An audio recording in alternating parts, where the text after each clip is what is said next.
Amém? Boa noite a todos.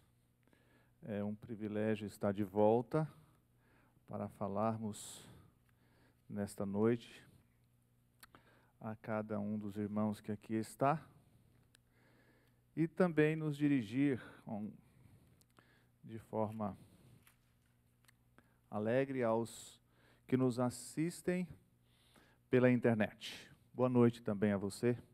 Está longe, mas certamente está perto pelo poder de Deus. Usamos o personagem Jó para falar do que nós precisamos nesses últimos dias que antecedem o tempo de angústia, os últimos dias do grande conflito até a volta de Jesus. Por que Jó? Alguns autores adventistas, eles creem que Jó é um exemplo fiel do que nós iremos passar, do que os últimos acontecimentos trarão para os fiéis vencedores. Dentre eles, eu destaco o Andreessen. Ele, no Ritual do Santuário, no seu livro escrito, ele diz: os filhos de Deus que vivem nos últimos dias passarão por experiências idênticas às de Jó. Serão provados como ele foi, serão privados do apoio humano como Jó foi, terá Satanás direito de persegui-los para atormentá-los. Além disso, o Espírito de Deus será retirado da terra. Será eliminada a proteção dos governantes terrestres.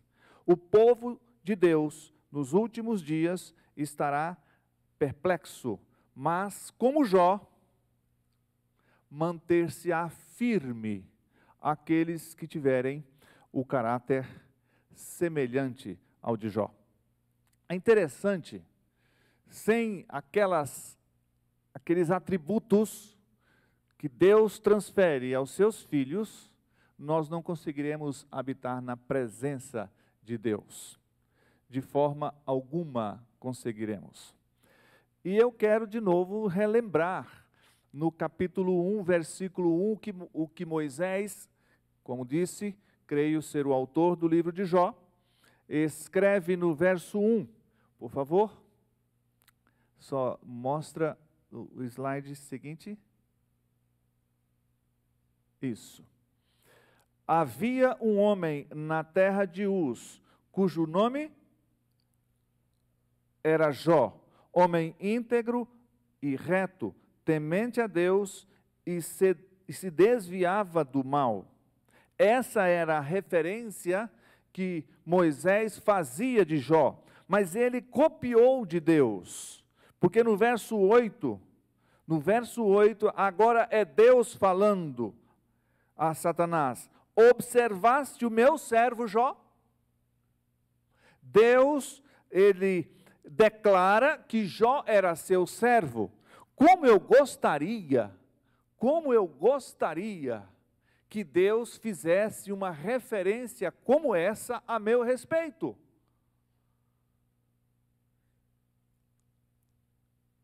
E ele continua dizendo: porque ninguém há na terra semelhante a ele, homem íntegro e reto, temente a Deus e se desvia do mal. Quando Deus se refere a Jó, ele fala que Jó possuía as características próprias de Deus. Isso é o pai transmitindo a seus filhos o seu caráter. Isso é obra de Deus. Deus transfere aos seus filhos, imputa aos seus filhos a sua própria característica, os seus caracteres, a sua aparência. E como disse ontem, era como se Jó tivesse a cara do pai. E na segunda referência que Deus faz de Jó também a Satanás, ele repete da mesma maneira. No capítulo 2, versículo 3, diz: perguntou o Senhor a Satanás: observaste o meu servo Jó? Porque ninguém há na terra semelhante a ele, homem íntegro e reto, temente a Deus e que se desvia do mal. Ele conserva a sua integridade, embora me incitasses contra ele, para o consumir sem causa. Dessa maneira, Deus destaca essas características que ele transfere para Jó, mas não foi por acaso. Se você olhar como Jó se comportava em termos da relação dele com Deus, você percebe que isso não é escolha voluntária de Deus tornar uma pessoa íntegra. Não, é uma permissão humana. Tornar uma pessoa reta, Deus não faz isso à revelia, a seu bel prazer. Tem que haver a permissão humana. Ou seja, você jamais terá esses atributos, essas características da integridade divina, da retidão do Senhor, da capacidade de manter-se fiel aos princípios do Senhor, desviando-se do mal, simplesmente porque Deus quis. Claro que Deus pode, mas Deus quer que você permita que Ele faça isso. E Jó permitia isso. Se você quiser a confirmação, basta ver no capítulo 1, versículo 5, diz que, decorrido o turno de dias dos banquetes dos filhos, das festas de aniversário, chamava Jó a seus filhos e os santificava ao Senhor. Essa expressão, os santificava, os colocava diante do Senhor, dedicava-os ao Senhor. Qual era o temor de Jó? É que por alguma razão seus filhos eles se distanciassem pelas festividades, por alguma palavra dita, por algo feito, que eles pudessem ter se distanciado do Senhor. Então Jó os santificava. Levantava-se de madrugada e oferecia holocausto segundo o número deles, pois dizia, talvez, quem sabe, tenham pecado os meus filhos e blasfemado contra Deus em seu coração. Jó sabia, pelas informações obtidas, que não haviam praticado nenhum ato indecente, nenhuma ação imoral, nenhum pecado visível. Mas ele temia que no coração dos seus filhos houvessem pecado. Então ele os santificava. E completando o texto, diz: assim Jó fazia continuamente. Jó não era um adventista do sétimo dia ocasional. Ele era uma pessoa entregue nas mãos do Senhor, por vontade própria, diariamente. Eu quero destacar a frase temente a Deus. Jó era um homem temente a Deus. Isso é magnífico quando você estuda um pouquinho na palavra de Deus o que isso representa. Ele próprio diz, no capítulo 22, abra a sua Bíblia aí, no capítulo 22, ele dá uma explicação do que vem a ser temer ao Senhor.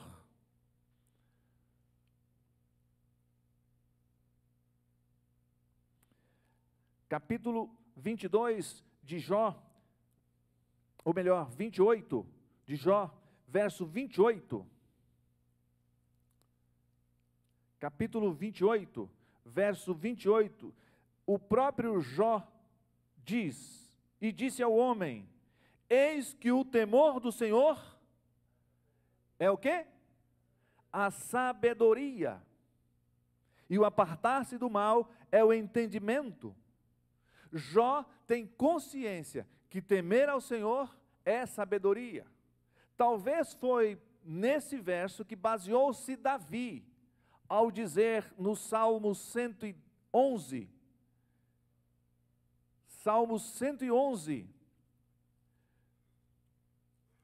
versículo 10. O temor do Senhor, Salmo 111, versículo 10.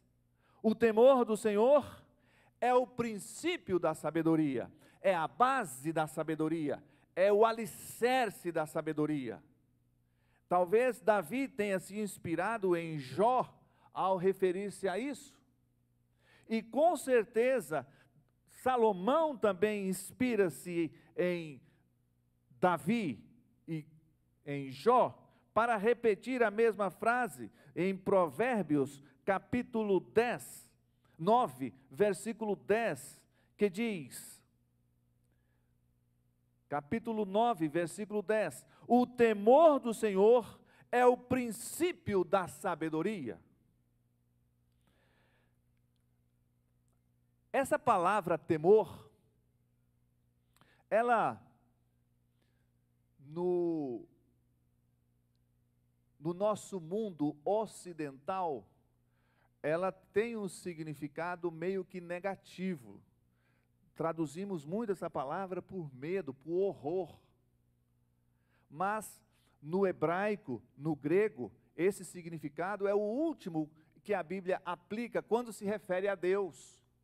Porque os primeiros significados têm outra conotação. Para você entender melhor, temer a Deus é o princípio da sabedoria. Você vai compreender agora da seguinte maneira: quem é Deus? Como é que você define Deus? Usamos muito a definição da Bíblia. Deus é amor. Quando nós lembramos dos atributos de Deus, nós lembramos não só do amor, mas lembramos do que mais?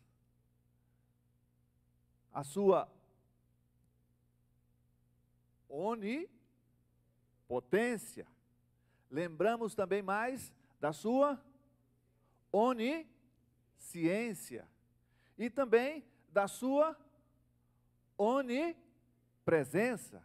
São atributos de Deus. Então, quando você se refere a Deus, você lembra de um Deus de amor, que pode tudo, que sabe tudo, e está em todos os lugares, em favor dos seus filhos.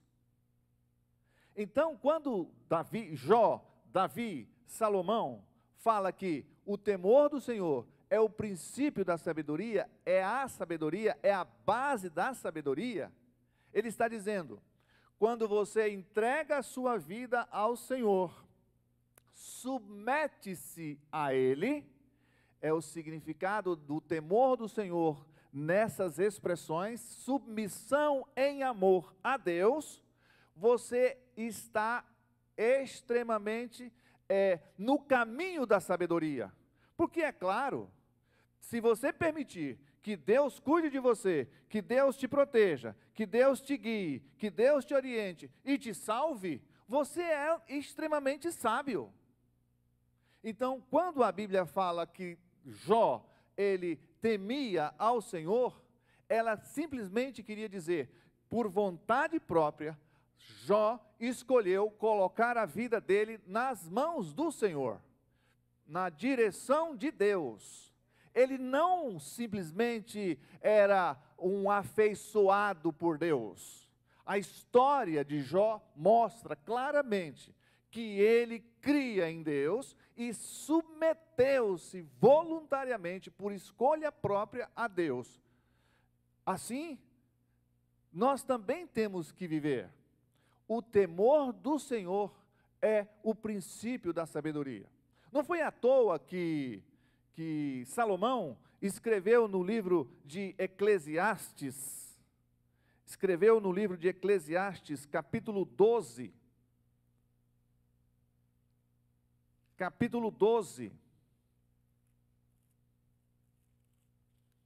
versos 13 e 14.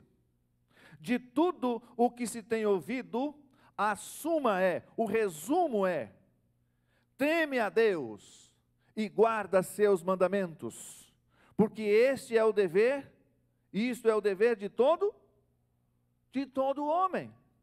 Temer a Deus, submeter a vida a Ele, entregar-se a Deus, isso todos deviam fazer. É o dever de todo homem. Então Jó se torna referência para todos os que dizem que creem em Deus. Temos que submeter nossa vida a Ele. Também não é por coincidência que as últimas mensagens ao mundo, a mensagem de salvação, as 3 mensagens angélicas, fala desse mesmo temor. Lembra Apocalipse capítulo 14? Lembra lá? Vamos conferir. Vamos conferir. Apocalipse capítulo 14, versículos 6 e 7. Vi outro anjo voando pelo meio do céu, tendo um evangelho eterno para pregar aos que se assentam sobre a terra. Todos precisam seguir a mesma coisa. Esse é o dever de todo homem, lembra? A cada nação, tribo, língua e povo, dizendo em grande voz: temei a Deus e dai-lhe glória. Lá em Eclesiastes diz: temei a Deus e guarda os seus mandamentos. Dar glória a Deus aqui não significa dizer glória a Deus. Se você ler o que significa dar glória a Deus, você vai entender que tem a ver com obediência aos mandamentos. Jesus disse que nós somos a luz do mundo, que as pessoas devem ver em nós as nossas boas obras e devem glorificar a Deus. São Mateus capítulo 5 fala isso, verso 15 e 16. É através da nossa obediência, dos nossos atos de vida, após nossa submissão a Deus, o temor do Senhor, que as pessoas vão poder escolher seguir a Deus também. Elas vão poder ver em nós o caráter de Deus e querer conhecer mais esse Deus. Assim era Jó. Jó era um homem temente a Deus, que se desviava do mal. Ele tinha os mandamentos do Senhor como base da sua vida. Irmãos, eu estou tentando resumir aqui, em poucas palavras, o que você e eu como devemos viver nesses últimos dias. Não devemos procurar fazer a nossa vontade, devemos entregar diariamente, todos os dias, nossa vontade a Deus, submeter-nos ao Senhor. Isso é temer a Deus. Ao você se levantar e sair para a sua lida, você tem sempre que dizer: Senhor, eu não quero fazer a minha vontade hoje, eu quero fazer a sua vontade. Eu quero ir onde o Senhor quer que eu vá. Preciso trabalhar, mas eu quero que o Senhor esteja à frente das minhas ações, dos meus pensamentos, das minhas reações. Eu quero que as pessoas vejam em mim o seu caráter. Eu não quero apenas sair para trabalhar, para viver, para ganhar sustento. Eu quero que as pessoas vejam as minhas boas obras, que o Senhor opera em mim, e queiram servir o Senhor também. Quer sejam da minha nacionalidade, ou quer que sejam de outras nacionalidades. Jó é um exemplo de vida para os que pretendem ser vitoriosos nesse conflito final. Jó. O que também nos deixa assim maravilhados é ver a coerência divina no trato com o ser humano. Desde a época patriarcal, Abraão, Jó, o procedimento que Deus espera do ser humano até o fim, pois nós acabamos de ler aqui o que as 3 mensagens angélicas para o tempo do fim fala, é a mesma coisa. Deus não é incoerente. Teme a Deus. E Jó temia: desvie-se do mal, guarde os seus mandamentos. Eclesiastes falou: desvie-se do mal. É a mesma coisa. Porque esse é o dever de todo homem. enquanto que Eclesiastes, no verso seguinte, disse: porque Deus há de trazer a juízo todas as obras, até as que estão encobertas. E João, no Apocalipse, diz: teme a Deus e guarda os seus mandamentos, porque é chegada a hora do seu juízo. Ou seja, estamos vivendo no período final da história deste mundo. Deus espera que nós sejamos esse tipo de pessoa, semelhante a Jó. Caso contrário, queridos, nós não teremos oportunidade alguma de sermos considerados herdeiros das mansões celestiais. Não, não temos. O que tornou Jó? Como pôde Jó obter essa postura digna de um salvo? A sua submissão a Deus, a sua entrega de vida a Deus. Jó todos os dias ia à presença do Senhor. Jó verdadeiramente amava a Deus. Jó verdadeiramente amava a Deus. Eu insisto em que você seja um desses, que de fato você entregue sua vida aos cuidados de Deus, sob a direção dEle, e que você viva para a vontade dEle, não para a sua vontade. Essa é a proposta que você tem que estabelecer para a sua vida. Bom, Jó, ele cria em Deus de forma tão viva, que Deus, ele finaliza, eu não vou mencionar outros detalhes, mas ele finaliza a história de Jó de forma magnífica. Se você vê no capítulo 39 de Jó, até capítulo 39,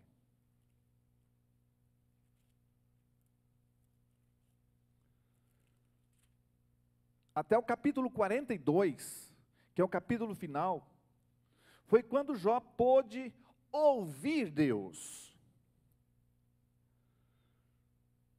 Quando Jó pôde ouvir Deus. Capítulo 38, Deus começa falando com ele. Antes disso, Jó viveu no silêncio. Eu não sei quanto tempo ele passou com aquela doença terrível, com aquela situação desastrosa. Quanto tempo ele teve que ficar ali. Não há registro disso. Mas o que sei é que ele manifestou total confiança em Deus, a ponto de o próprio Deus dirigir-se a Jó. E eu quero destacar aqui, no capítulo 42, Jó diz no verso 5: eu te conhecia só de ouvir. Ele recebeu estudos bíblicos. Por dedução, eu creio, não é doutrina nenhuma, aqui nós lemos alguns textos referindo-se à terra onde Jó morava, referindo-se que a terra onde Jó morava tem o nome do filho de Naor, irmão de Abraão. Provavelmente, se Jó morasse ali, por onde Moisés, ou Abraão passou também ali, provavelmente Jó tenha aprendido de Deus, de uma fonte, através de um instrutor bíblico extraordinário. Para ter a fé que Jó tinha, ele tinha que ser semelhante ao professor dele. E imagino então que Jó tenha recebido estudos bíblicos de Abraão, o pai da fé. E desta maneira, Jó, já finalizando essa história dramática, ele chega e diz: eu te conhecia, Deus, só de ouvir,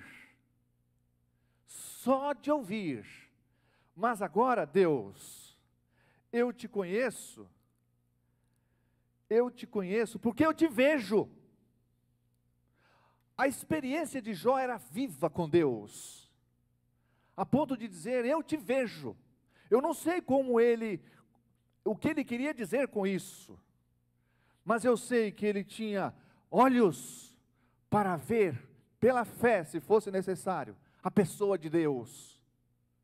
A experiência que ele tinha com Deus diária era tão forte, que ele podia dizer: eu vejo o Senhor. Eu ouvia apenas, mas agora eu vejo. Irmãos, por muitos anos, talvez você tenha tido uma experiência religiosa com Deus, só de ouvir.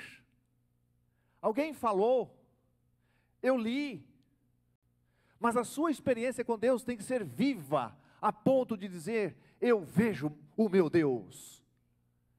Eu estou intimamente ligado a Deus. Você tem que ter essa experiência religiosa. Você tem que permitir Deus dirigir a sua vida. Você não pode em momento algum tomar a direção dela. Você tem que dizer: Senhor, fala comigo através da sua palavra. Em oração você clame por isso.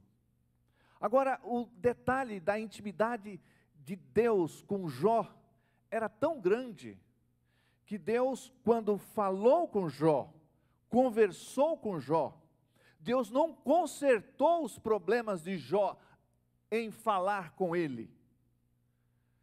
Irmãos, como Jó teve paciência e fé. Deus falando com ele, ainda não consertou o problema de Jó. Olha o que a Bíblia fala, nos versos seguintes, no capítulo 42, nos versos seguintes ao 7, o Senhor falou estas palavras, tendo o Senhor falado estas palavras a Jó, o Senhor disse também a Elifaz o temanita: a minha ira se acendeu contra ti e contra os seus 2 amigos, porque não dissestes de mim o que era reto, como o meu servo Jó sempre dizia. Lembra que, diante de todos os infortúnios, Jó não ousou blasfemar contra Deus. Os amigos de Jó, que por certo eram homens que temiam a Deus também, que criam no Deus que Jó cria, talvez tenham recebido instruções como Jó havia recebido do mesmo instrutor bíblico, mas eles não criam em Deus como Jó creu. Então Deus disse para Elifaz: toma 7 novilhos, 7 carneiros, e ide ao meu servo Jó, e oferecei holocaustos por vós. Em nenhum momento a Bíblia diz que Deus curou Jó. Em nenhum momento a Bíblia diz que Jó ficou restabelecido para que ele pudesse interceder pelos seus amigos. É interessante você entender isso. Às vezes, Deus está ainda tendo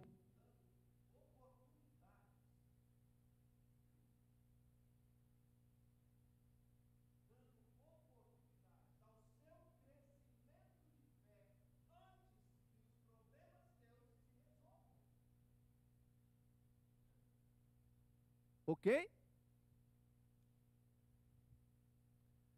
É bem possível que Deus ainda esteja esperando alguma coisa acontecer na sua vida.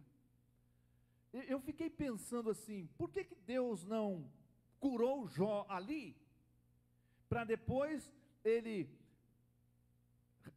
receber os amigos dele? Não era essa a proposta divina. Isso tem uma lição muito profunda para nós. Nós temos um estado espiritual relativamente bom, mas Deus está esperando ainda alguma coisa acontecer na nossa vida, para que milagres sejam feitos por nosso intermédio, ou que alguma coisa ainda aconteça. Então perceba a ordem das coisas. Jó estava ouvindo de Deus, agora eu vejo o Senhor. Antes eu só ouvia, agora eu vejo o Senhor. E Deus disse: ok, filho, entendi você. Agora deixa eu falar com aqueles senhores ali.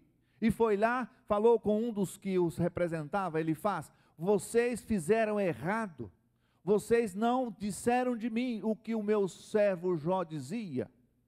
Vocês duvidaram de mim. Então pega essas ofertas e vá até meu servo Jó. Agora vocês imaginam, muda o slide para mim, por favor. Vocês imaginam aqueles homens bem vestidos, por certo, homens dignos, que acusavam Jó de ter pecado contra Deus, para estar naquele estado. Agora eles tinham que trazer ofertas de sacrifício para Jó, naquela situação, interceder por eles. Você fazia isso? Interessante. E olha o que a Bíblia fala. Olha o que a Bíblia fala. Então, verso 9. No verso 8 diz assim: o meu servo Jó. Acompanhou aí? 42, capítulo 42, versículo 8.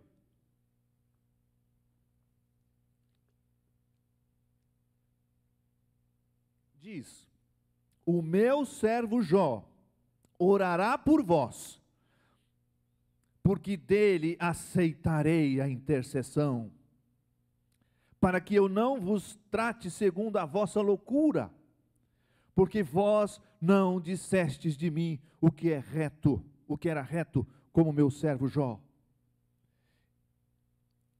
Queridos,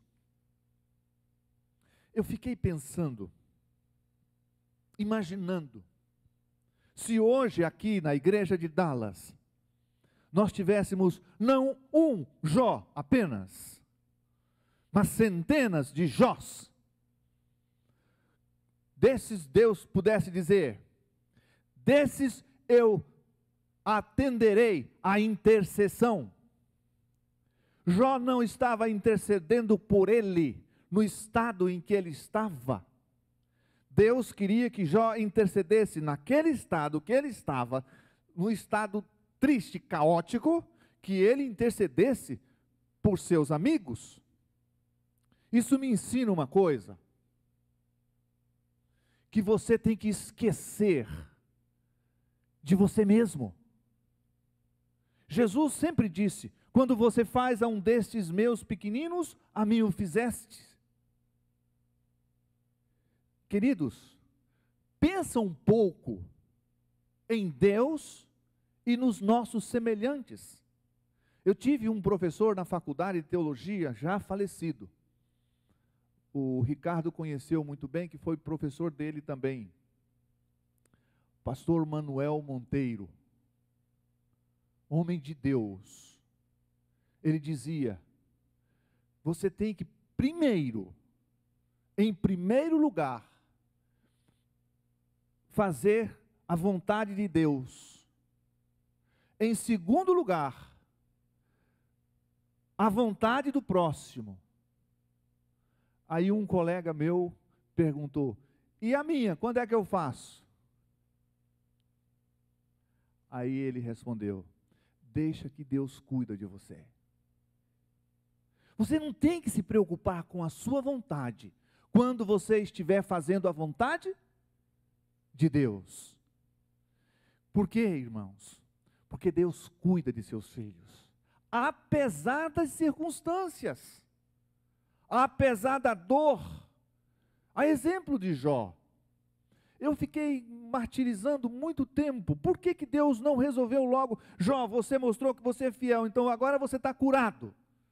Depois disso, Deus poderia deixar que ele ministrasse para os outros? Não, ele teve que ministrar para os outros, ainda no estado em que estava.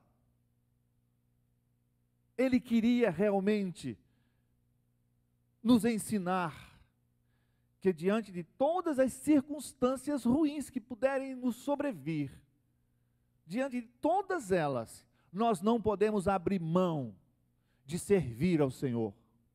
Não podemos. Estamos à espera de momentos aí terríveis que nos aguardam. Eu não posso trabalhar no quando, mas sei que os momentos são terríveis. Mas mesmo que eles sejam terríveis, nós temos que permanecer fiéis ao Senhor. Irmãos, e olha o que a Bíblia fala. Isso é fantástico.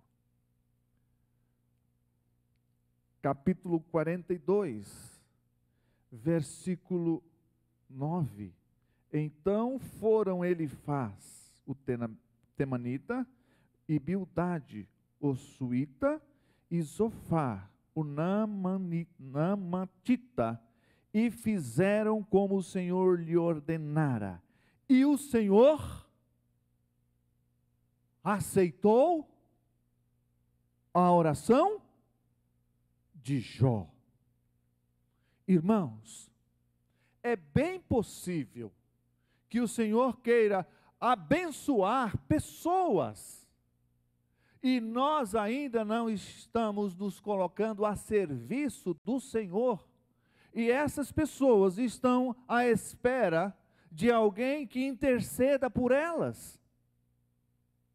Eu não sei quantos Deus quer abençoar por seu intermédio, eu não sei, mas só sei que tem pessoas que só serão abençoadas quando você se colocar à disposição do Senhor. Temei a Deus, submeta-se a Ele, viva para a honra e glória dEle, desvie-se do mal, guarde os mandamentos do Senhor. Você tem que colocar a vida nas mãos de Deus, diariamente, continuamente. Vá à presença do Senhor como Jó fazia, mas com disposição em servir, e interceda por quem Jesus morreu. Irmão, você tem que escolher pessoas. Você pode dizer para Deus: Senhor, use-me na salvação de quantos o Senhor quiser, mas eu gostaria que dentre esses, que o Senhor me usasse na salvação dela, de fulana, dele, de fulano, ainda que ele não queira, mas eu quero que o Senhor me use na salvação dele. Mire alguém e todo dia interceda por essas pessoas. Todo dia, antes de sair de casa: Senhor, quem sabe seja hoje que o Senhor vai me usar na salvação dela. Quem sabe seja hoje que o Senhor vai colocar no coração dela o desejo de ouvir mais sobre o Senhor, de aprender mais sobre o Senhor. Irmãos queridos, eu não entendo que Deus levará para o céu uma pessoa que não tenha intercedido de maneira clara, viva, pela salvação de alguém. Não tem como Deus fazer isso. Não faz parte do plano dele levar para os céus pessoas que apenas querem salvação. Ele está inteiramente desejoso de levar para os céus pessoas que querem salvação, mas que também querem a salvação de outros. E na experiência de Jó ficou bem claro isso, que Deus só mudou a sorte dele quando? Olha o verso seguinte, olha o que a Bíblia fala no verso seguinte: mudou o Senhor a sorte de Jó, quando este orava pelos seus amigos. E o Senhor deu-lhe o dobro de tudo o que antes possuía. Deus conversou com Jó. Jó reconheceu Deus como seu Senhor. Jó humilhou-se perante Deus. E Deus ainda não tinha curado Jó.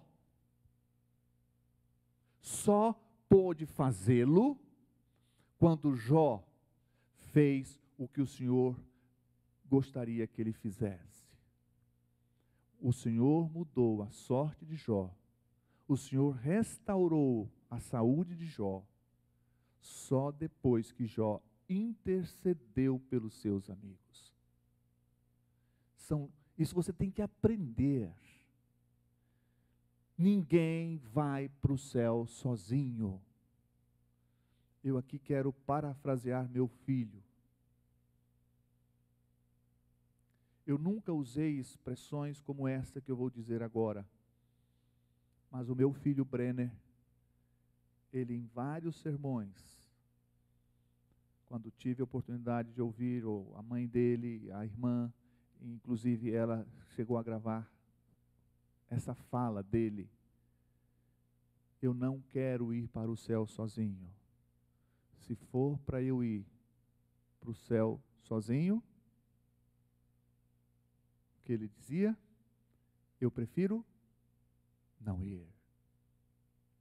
Irmãos, Deus colocou no coração de Jó esta necessidade que ele deseja que tenhamos também, que sejamos intercessores, que queiramos com gana ir para o céu, mas levando outros.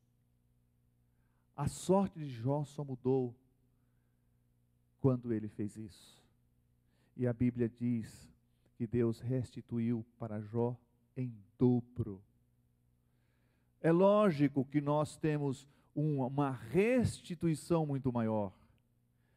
A ilustração da história de Jó não é pálida ao que Deus tem reservado para nós. Deus tem reservado para nós a vida eterna. O que nos aguarda é a eternidade com Deus, com Jesus Cristo. A intimidade que Jó tinha com Deus permitia isso. E eu não poderia encerrar sem mostrar como Jó ansiava por isso que você anseia. No capítulo 19 de Jó, ele fala sobre isso. As coisas que ele recebeu de restituição não representavam nada em relação ao que ele escreve no capítulo 19. Por favor, abra sua Bíblia.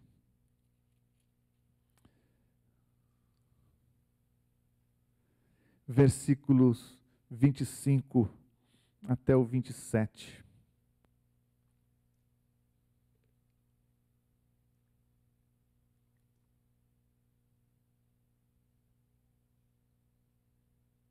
Está escrito: porque eu sei que o meu Redentor vive, e que por fim se levantará sobre a terra. Ele não conhecia a linguagem que nós conhecemos hoje sobre a volta de Jesus. Se ele conhecesse, ele diria: eu sei que o meu Redentor vive, e que em breve voltará. Depois, revestido o meu corpo de minha pele.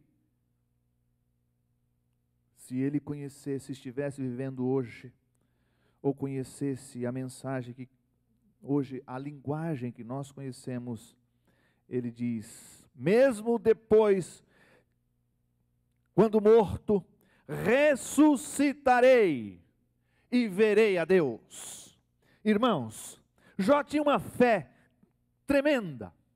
E aí ele diz: ressuscitarei e verei a Deus, vê-lo-ei por mim mesmo, os meus olhos o verão e não outros, de saudade me desfaleça o coração dentro de mim. Jó, ele cria, irmãos, que apesar de estar vivendo naquela situação decrépita, ele cria que ao morrer, ele ressuscitaria e veria Deus, veria Jesus em glória e majestade, voltando nas nuvens dos céus. O que me fascina em Jó é que ele em nenhum momento ele lamentou as perdas, Em nenhum momento, irmãos. E aqui fiz referência como ele pôde superar a perda dos filhos. É porque ele cria que seus filhos pertenciam a Deus. Assim como ele ressuscitaria, ele cria também na ressurreição dos seus filhos. Então, o centro da vida de Jó não eram as coisas, não eram os bens materiais, não era a família, não era a esposa, não eram os filhos. O centro da vida de Jó, a atenção maior de Jó, era ver Jesus voltar. Era isso, irmãos. Era a razão da vida de Jó, era Deus. Os meus ossos desfalecem de saudade. Quanto anseio ver isso. Irmãos, é o nosso exemplo. Você tem que assim viver também. Eu vou perguntar para você: por que você quer que Jesus volte? De vez em quando eu me dirijo à minha esposa para reforçar essa mensagem. E ela sempre responde: eu sei disso, mas ainda me dirijo e continuarei me dirigindo. A dor da perda é grande. Nós perdemos entes queridos. Mas a minha razão de querer que Jesus volte não é ver meu filho ressurreto. Não. A razão por eu querer que Jesus volte é porque eu quero ver Jesus. É porque eu quero ver aquele que morreu por mim. E a razão que você tem que ter é a mesma. Não é pelo céu que é bonito. Lembro das professoras das classes infantis da escola sabatina, ensinam para as crianças que vamos para o céu, vamos ver a cidade santa, os animaizinhos, tal. Isso aí é presente, é brinde. Porque o principal, a base, é ver Jesus. É ver Jesus voltando em glória e majestade. E Jó queria isso, ansiava por isso. Queridos, eu vou terminar dizendo para você, pelo amor que você tem a Deus, anseie viver com a vida submissa nas mãos do Senhor, aguardando sua breve volta, intercedendo pela salvação de outras pessoas. E por favor, não desanime. Quando Jesus estiver voltando nas nuvens dos céus, você vai olhar para trás e vai dizer: valeu a pena. Valeu a pena. Olha, queridos, especialmente aos que estão aqui hoje, vocês estão aqui numa luta tremenda. Talvez nada se compara à luta de vocês aqui em relação aos que estão no Brasil. Vocês estão em outro lugar, numa outra nação. Estão submissos a gostos e desejos de outras pessoas. Vocês têm que se submeter ao que eles dizem. Mas em momento algum, abram mão de viver para a honra e glória do Senhor, buscando a salvação de pessoas, inclusive daqueles que pagam o seu salário. De alguma forma, essas pessoas precisam conhecer Deus através de você. Ore por isso, clame por isso, e quando Jesus estiver voltando, Ele vai dizer: filho, que bom que você veio, e por sua causa, olha quem mais veio aqui. Entenda isso, deseje isso, ore por isso, interceda por isso.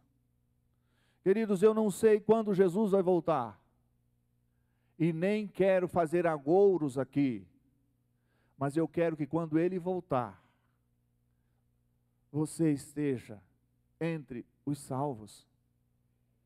Entre os salvos. Eu estou falando aqui a alguns que estão assistindo pela internet também.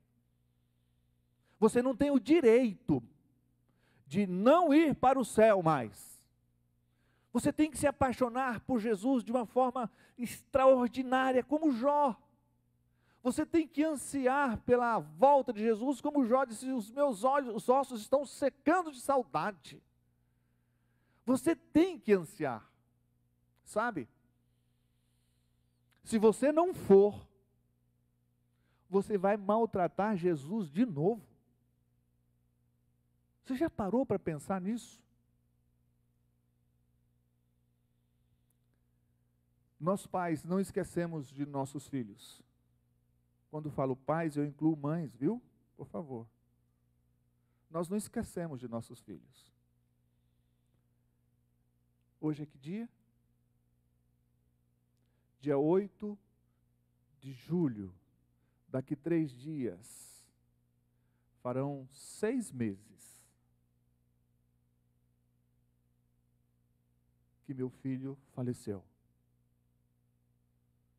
Você acha que a memória dele, na minha mente, as lembranças dele, vão desaparecer? Hoje, dia 11, irá fazer 6 meses, mas parece que foi hoje que eu perdi meu filho. Quando Jesus estiver voltando, se você não for para o céu, vai ter um sério problema. Eu vou dizer para você qual é o problema. Talvez você nunca parou para pensar nisso. Eu queria que você entendesse por que Satanás quer que você não vá.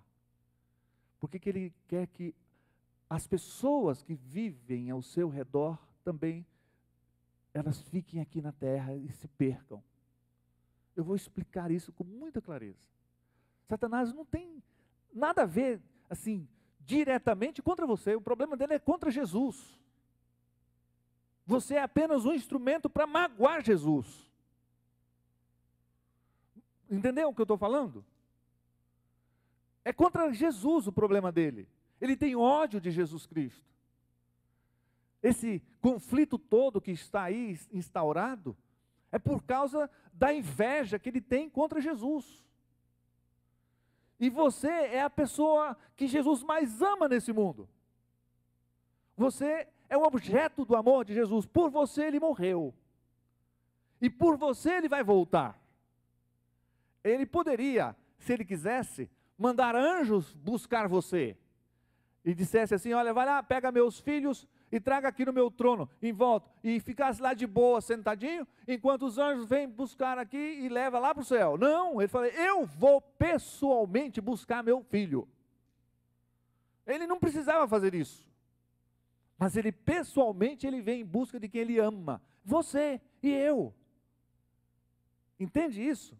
Então, se você não for para o céu, Satanás vai conseguir uma coisa. Você acha que durante os tempos eternos, Deus, Jesus, vai falar assim para fulano lá no céu, fulaninho, que bom que você veio, mas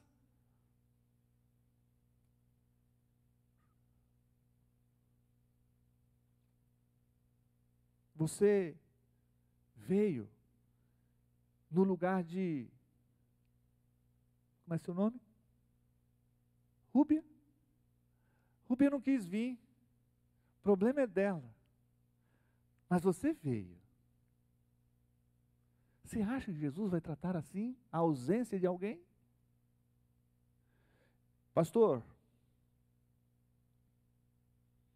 a Bíblia fala que no céu, quando nós estivermos lá, Deus vai enxugar nossas lágrimas, não é?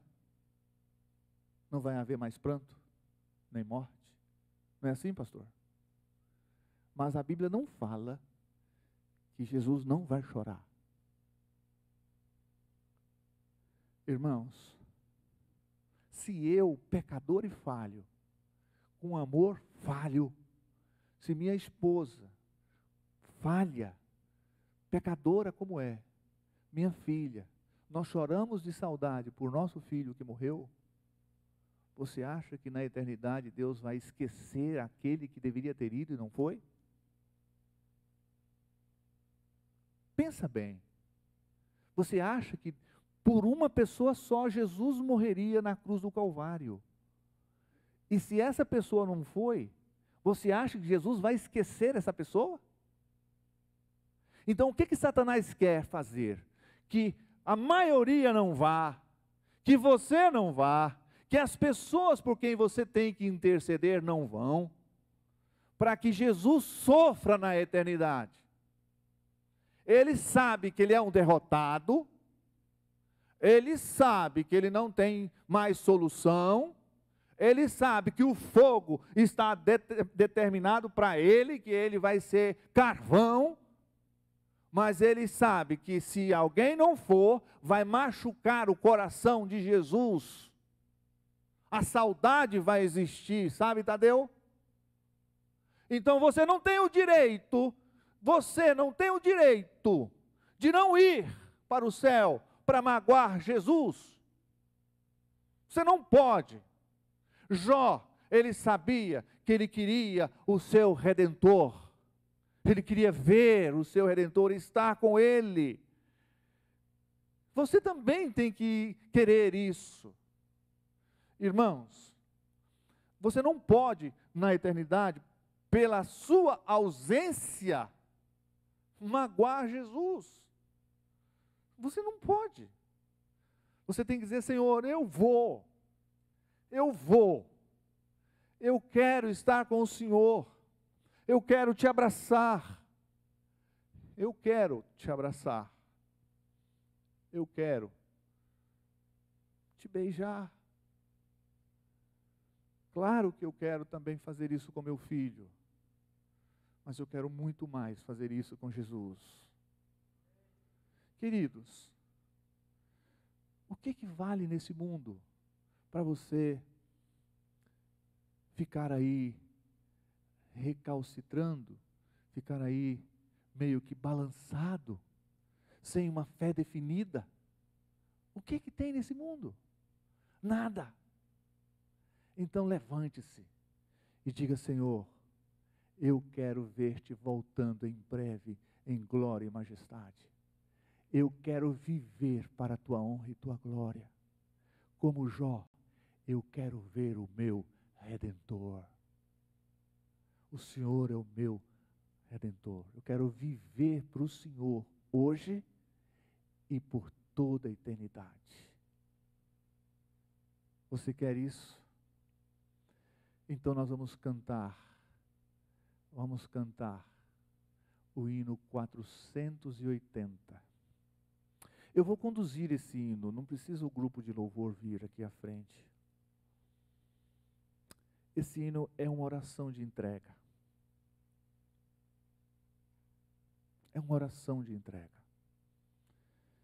Essa temporada nossa aqui, eu imagino que você tenha entendido que, como Jó, você tem que ser uma pessoa segundo o que Deus quer, não segundo o que você quer, e viver para a honra e glória dele, aguardando o Senhor. Você deseja isso? Deseja? Eu vou fazer uma pergunta que está aqui no meu coração. Há alguém aqui que ainda precisa passar pela experiência do batismo na igreja adventista e gostaria de dizer, eu aceito? Levanta o dedinho assim. Levanta. Eu vi um dedinho ali? Deixa eu ver. Isso. Filha, você precisa selar sua fé com Cristo. Entendeu? Pastor Manolo, pega aquela ovelhinha ali. Ali ela, dedinho para o pastor Manolo ver. Há mais alguém? Aí na internet, levanta o seu dedinho. Fala assim, eu vou colocar minha vida nas mãos do Senhor. E como Jó, o Senhor transformou a vida dele, mudou a vida dele. Eu vou permitir que o Senhor mude a minha vida. Levanta o dedinho também aí. Entenda isso. Agora, os que já foram batizados, querem renovar os votos de entrega? Então, junto com ela, vamos nos levantar. Vamos nos colocar em pé e cantar esse hino que é uma oração de entrega.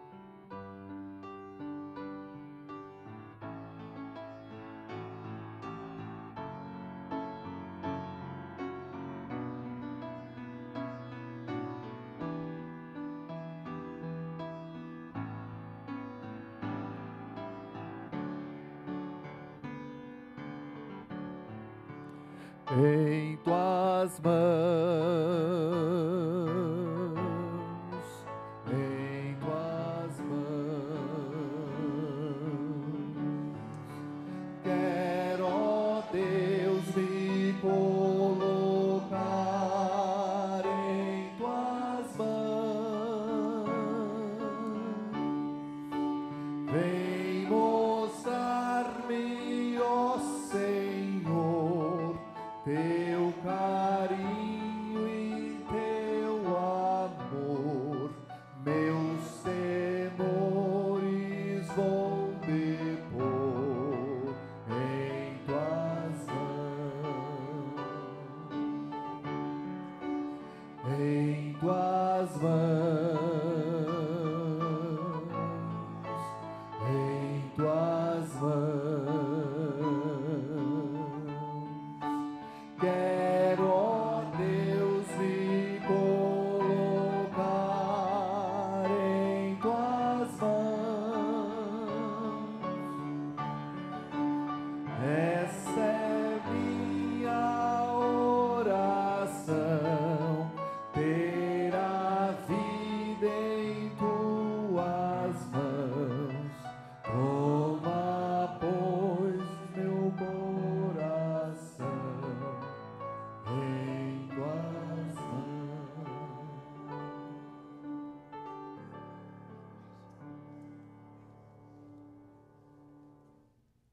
Senhor, esses momentos que passamos na tua presença, que representem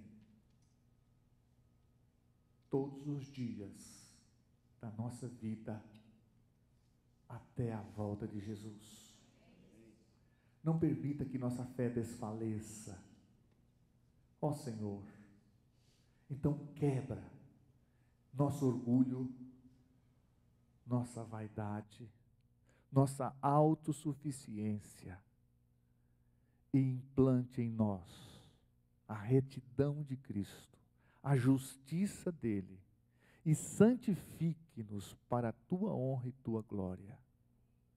Nós não queremos mais viver tomando a direção da nossa vida, fazendo o que achamos que deve ser, mas queremos viver servindo o Senhor, segundo a tua palavra, obedecendo a tua vontade.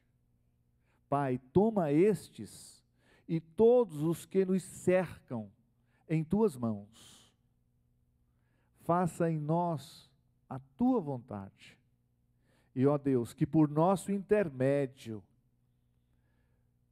pela a nossa dedicação em interceder, orando e trabalhando em favor de pessoas, que estas pessoas se juntem a nós, entregando a vida delas para o Senhor, para que quando Jesus em breve voltar, nós estejamos juntos de braços abertos para receber o nosso Salvador em glória e majestade.